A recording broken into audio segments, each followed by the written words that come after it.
It's the dictionary. It's the dictionary. It's the dictionary. It's the dictionary. It's the dictionary. It's the dictionary. It's the dictionary. Boom, boom, boom, boom, boom, boom, boom, boom, boom, boom, boom. Hey, word nerds. Welcome to the dictionary. My name is Spencer, and I am your host, and I have brainchild this podcast for your enjoyment and your education, and also my enjoyment and education, because I think it is very fun and very educational, and we are always learning things here on the dictionary. What we are learning today is 20 more words that were added to the Oxford Dictionary in June of 2025. So let's talk about them. That's what we're here to do. The first one is clerical assistant. Noun, a person employed to perform tasks relating to routine documentation, administration, or office work. Back in the day, I would say that the word used was secretary, and now we're not so much using that word. We're using clerical assistant, executive assistant. I have heard that. You know, it's the stuff you got to do, the things that the person who's in charge doesn't want to do. They don't want to do documentation or administration or office work or scheduling or copies or making coffee and stuff like that. No, they need a clerical assistant. Please treat your clerical assistants well. They are very important. They can screw over your life if they want to. Next, we have clericalizing. Clericalizing. Adjective that makes a person or thing take on characteristics of the clergy. So we're not talking about turning something into a clerical assistant. It's making a thing, it's the thing that makes a person or thing take on characteristics of the clergy. That makes something take on these characteristics. What's the clergy? It's the religious-y stuff. Okay, next we have clericometer. Is this the machine to figure out how close you are to God, to a religious person? I don't know. Clericometer, it is a noun. It is a standard or device for measuring the outlook and opinions of the clergy. Whoa, this is a new one to me. I gotta look this up. It's a device for measuring the outlook and opinions of the clergy. How is that possible? How does this work? I'm so confused. Okay, here we go. Where did I see it? It says this word is now out of use. This is old. I'm so curious. Yeah, this word is now obsolete. It is only recorded in the 1860s. In the 1860s, people were like, "Oh yeah, we could definitely use this device to figure out the outlook and opinions of the clergy." It's a scientific device for those things because that is very scientifically figure-outable. I want to see a picture of what this device was. No, you're showing me different things. That is not what I want to be seen. Anyway, fascinating stuff. All right, next we have climate breakdown. I don't want the climate to break down. It's definitely happening. This is a noun. It is a standard or device. Nope, that's the other one. Climate breakdown is a noun. It is the occurrence of progressively detrimental changes to the Earth's climate as a result of global warming. And then another term for this is just climate change. I don't know if I've ever heard it used this way or described this way. It is breaking down. Progressively detrimental changes to the Earth's climate. Oh, yeah, change. I mean, I don't know. What's more accurate? Is it just breaking down or is it just changing? I mean, the Earth is like, yeah, we're going to figure it out. I'm fine. I'll bring everything in balance by causing more storms and flooding and stuff like that. Yeah, interesting way to word that. Makes it maybe sound a little bit scarier to maybe make people realize. I think I think the vast majority of humans do agree that climate change is real, but there are some key people in key positions that don't, and I want to smack them. Next, we have is this close chair or close chair? CLOSE. It is a noun. It is a piece of furniture enclosing a chamber pot. Typically, a type of chair or small chest having a lid concealing a seat with a hole used in the same ... Concealing a seat with a hole used in the same pot position as the hole in the chamber pot. I mean, well, hey, this sounds like this is the original toilet. People were like, I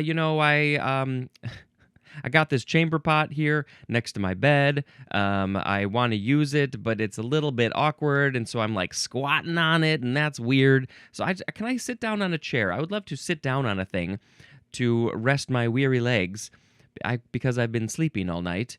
And somebody was like, yes, I can make you a chair. I just need to cut a hole in the thing. And they're like, that's great. Please just sand it down so I don't get splinters on my tushy. It's a I assume close, because it's closed off. The chamber pot is closed off to the world, so you don't have to see what's going on in there. Closed chair does not show me what I want to see. I want to see closed chair, chamber pot. Let's see an old school closed chair. Oh, that looked like that might... Oh, yeah, here's some... Oh, some of these are just straight up chairs with holes cut in the middle. It's got a back and arms and everything. Yep, that seems pretty standard. Just take a chair, cut a hole, you got a closed chair. You got to put a chamber pot under it, though. Do you have a chamber pot?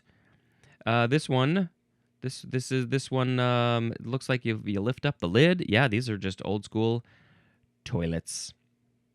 Why is this now getting into the dictionary? Okay, next we have close mic. This is two words with a hyphen. Mike is M-I-K-E, like the name. But I would have spelled it M-I-C, like this thing right here. Hello, thing. You're a mic. So, close mic, adjective, that makes use of a microphone placed very close to each individual instrument, singer, sound source, etc., typically in order to capture subtle ...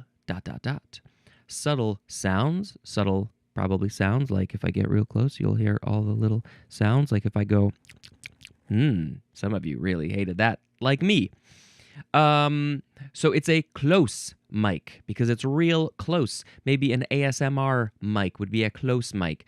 Oh, I want to put that mic right up in their face. Right up in their face. So that's the adjective. That mic is a close mic. But now we have close mic, again, verb, transitive verb, and it is to place a microphone very close to each individual instrument, singer, sound source, etc., typically in order to capture subtle ... So this is the action of close mic. Hey, assistant. Hey, grip guy. Roadie, can you close mic them, please? Because we need them to be close mic'd. Which is the next word, close mic'd. Adjective, that makes use of a microphone placed very close to each individual instrument, singer, sound source, etc., typically in order to capture subtle ... Why does it end at the same place every time? Hey, let's just go on to the next one. Close miking. Two words, no hyphen this time. It is a noun, and it is the action, practice, or process of placing a microphone very close to each individual instrument, singer, sound source, etc., typically in order to ... Oh, what do we have? Four things in a row that were all about the same thing, about being close mic'd. I want to eat you, Mike. If you watch people who are using a microphone, maybe a stand-up, maybe a singer or something, they're usually right up there, right on top of it, depending on the microphone. I feel like I'm hunching. I need to stand like this, and maybe I need to raise it up so I can get it a little closer and not be hunching down. Anyway, oh yeah, gotta get it real close, like NPR style. Hey, baby. Okay, next we have close textured, or would it be close textured? Let's see. It's 2 words with a hyphen. This is an adjective, and it is of a substance, material, etc. That's the context. Having a texture that is dense or compact, and also non-porous. So it's having a texture that is dense or compact. So this substance, this material is close textured because it's dense and compact and you can't get water through it. It's non-porous. What would be close textured? What is a close textured material? I need an example. Would leather be close textured? Let's see, dense, fine, and uniform, meaning it lacks large holes or spaces. This term can be applied to various materials such as a dense breadcrumb or an abrasive coating where the abrasive grains cover almost the entire surface of the backing. Baked goods would be close textured material or close textured. That probably makes more sense here. Abrasives, fabrics, plaster, or paint, non-porous. No holes. If you've got a shear with fishnets, those are not closed textured. Next we have closed-toed. 2 words with a hyphen. Closed-toed. It's just kind of fun to say closed-toed. Maybe it's a closed-toed sloth. This is an adjective. It's talking about footwear, and it is having an upper that covers the toes. Having an upper that covers the toes. Closed toe is also an adjective instead of closed-toed. Where do you put the D? Is it closed toe or closed-toed? What do you prefer? What do I prefer? Closed toe? Your toe is closed, so I think that would make sense. Closed-toed. This sounds so ridiculous now. Yeah, it's just something where your toes are closed. Your toes are closed they're safe in their little home. Those little piggies. Okay, next we have closed back. 2 words with a hyphen. Adjective. This is talking about headphones. It is having ear cups that cover the whole ear, thereby minimizing the amount of outside or ambient sound audible to the wearer. Closed back. Well, this I have right here. Let me grab it. These would be closed back headphones because the back, I guess this would be the back. It's closed. It covers the whole ear, so you're like, I can't hear anything else out there. So, that's pretty good. These are getting way more popular just in the world because of fancy technology making these very good. And Bluetooth, people are walking down the street, they're on the train, they're on the plane, they're just living their life with these big ol' closed back headphones. And I don't have them. I think they take up too much space. I have limited space, and I'm sure they're very good quality and all that, but I'm like, nah, these little things are just fine. Okay, next is closed cell. 2 words with a hyphen. Cell is C-E-L-L. It is an adjective, and this is designating the structure of a solid material that is made up of distinct cavities or bubbles whose walls prevent the passage of fluids, such as ...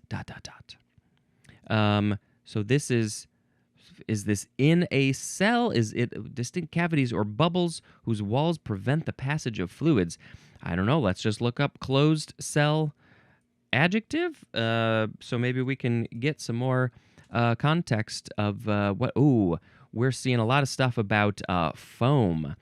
Closed cell most commonly refers to closed cell foam, a type of foam with sealed, non-interconnecting cells that is denser, more rigid, and more resistant to moisture and air than open cell foam. It is often used for insulation, structural support, and gasketing, where durability and a vapor barrier are needed. Aha! So that makes a lot of sense. Sometimes when they're building a house, in between the boards, the studs, instead of putting asbestos, which we shouldn't be doing anymore, they'll spray this foam, and because it's closed cell, it's more protective. It's not going to let so much stuff through. It's maybe similar to closed textured bread. Maybe you could just insulate your house with closed textured bread instead of this foam. Okay, next we have closed ear. Haha, I have an idea of what this is. Closed ear, 2 words with a hyphen, adjective. It's talking about headphones again. It is having ear cups that cover the whole ear, thereby minimizing the amount of outside or ambient sound audible to the wearer. Same thing.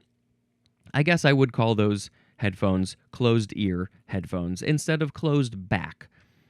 But either one is fine. If you're searching for headphones, try both terms. Or just look up big headphones. You'll find it.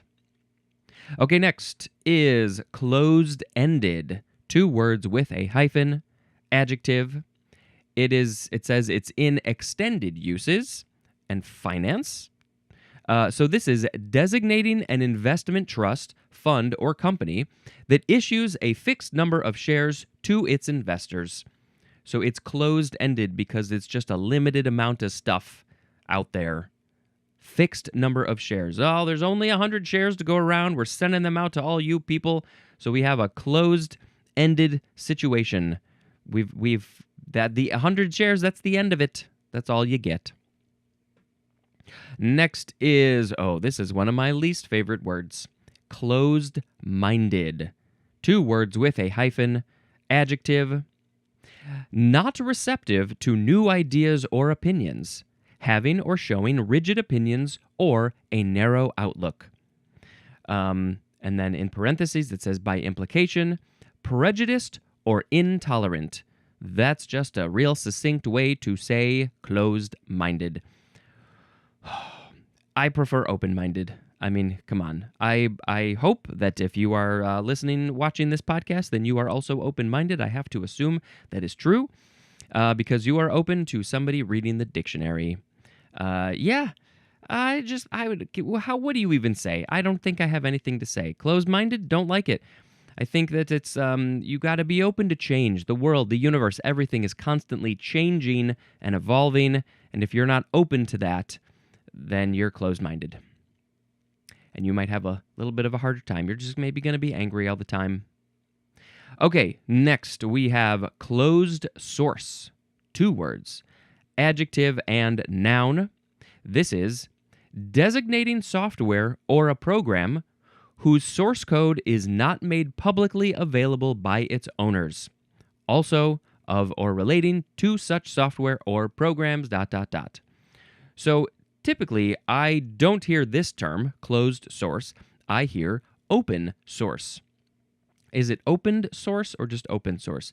But those are things that they're like, yes, here is our code. Here is our information. We are providing it to you, to the public, to do with it what you will. Create your own thing. Do something. We're making your life easier if you are smart enough or not smart enough, if you understand those sorts of things. I don't deal with open source things at all because I don't know how to do anything with that. But a lot of things are closed source. They are not providing the code so you can go ahead and make your own changes to it. Phones, programs, whatever. It's a lot. So yeah, you'll typically hear, it's open source. Woo, yay, the programmers are loving that. All right, next we have closer settlement.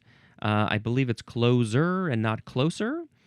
This is a noun. It is a government policy of increasing the population or settlement density on land suitable for agriculture by dividing large tracts of pastoral land, ...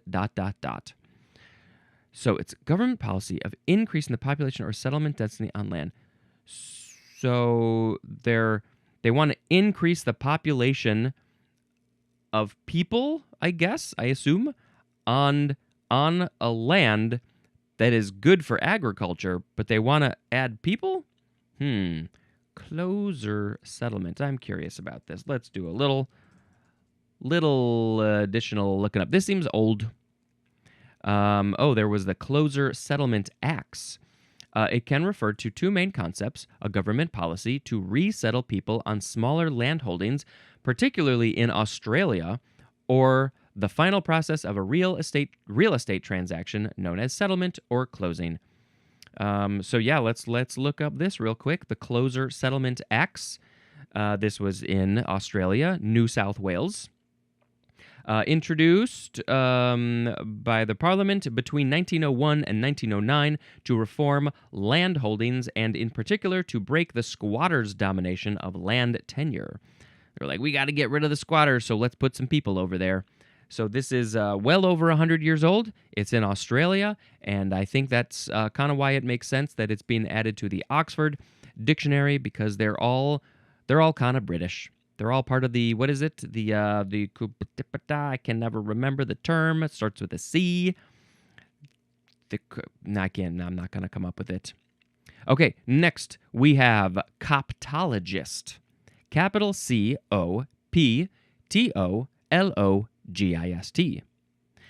This is a noun. It is a person who is a specialist in Coptic studies.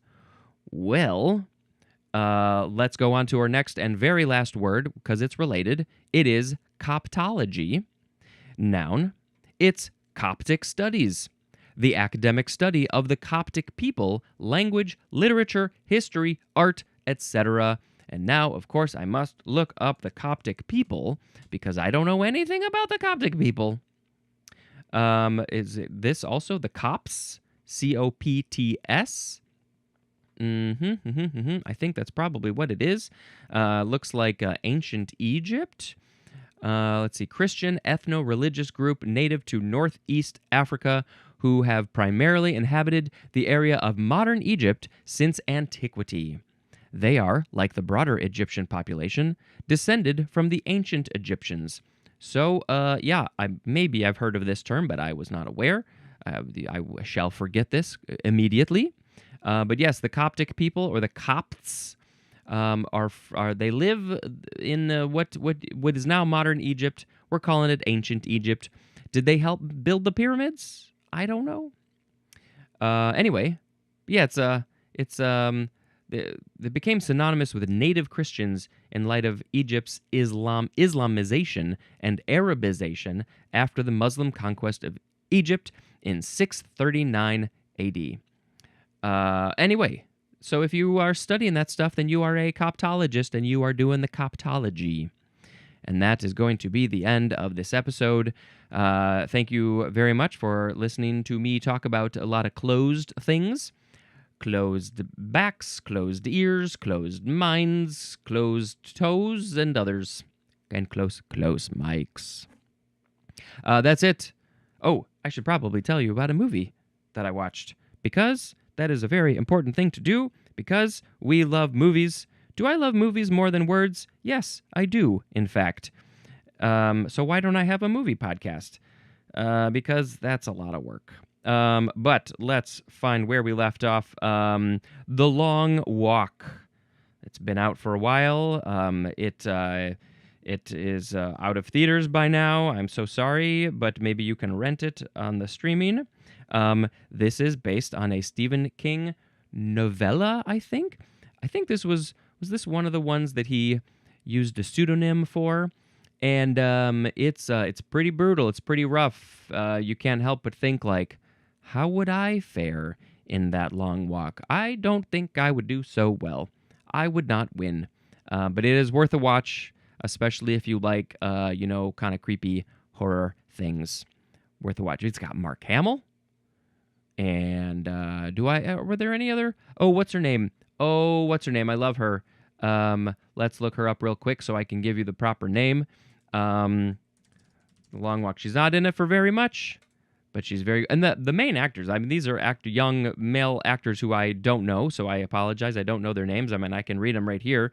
We got Cooper Hoffman, David Johnson. They would be the two main ones, but I don't know them, but they're great. But who am I thinking of? Lots of great actors. Judy Greer is the one that I'm thinking of, and she's been around a while and doing great stuff. Arrested Development. Oh, God, she's so funny. Anyway, that's it for this episode. Thank you so much for listening to me yammer on. And until next time, this is Spencer dispensing information. Goodbye.